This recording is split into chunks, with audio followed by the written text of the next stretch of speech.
Au pied levé, mon parcours il est un peu atypique pour un chef de cuisine. Il y a 7 ans, je travaillais dans la publicité. J'ai tout plaqué pour faire de la cuisine. À l'époque, j'ai lancé mon service de chef à domicile. Ça m'a permis moi de me former tout seul. Donc j'ai fait ça pendant un peu plus de 2 ans. Ensuite, j'ai commencé à prendre des jobs de chef dans des restaurants. Donc j'ai fait ça pendant 3-4 ans par la suite. Et jusqu'à aujourd'hui, où je suis chef de cuisine parisien de plusieurs établissements.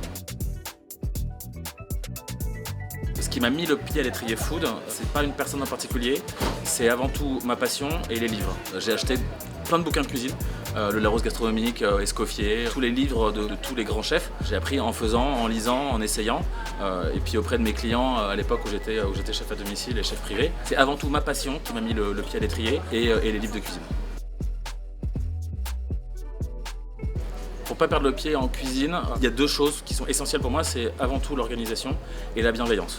L'organisation parce que sans avoir une idée claire et avoir une vision, donc savoir se poser et mettre du zinzin dans la réflexion qu'on apporte pour une cuisine et un restaurant. Et après en cuisine, pour ne pas perdre le pied, pour moi c'est la bienveillance et la gentillesse, c'est une valeur qui se perd, ou en tout cas qui n'est pas assez mise en avant.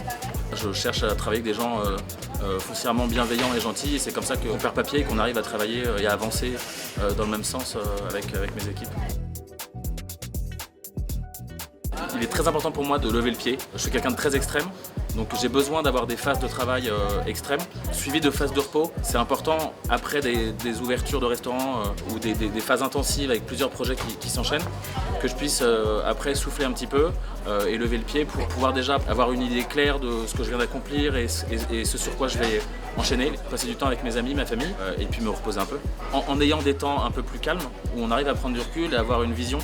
Alors que si on est constamment la tête dans le guidon en cuisine H24, 7 jours sur 7, on n'arrive pas à prendre du recul et on n'arrive pas à avoir une vision claire de son travail.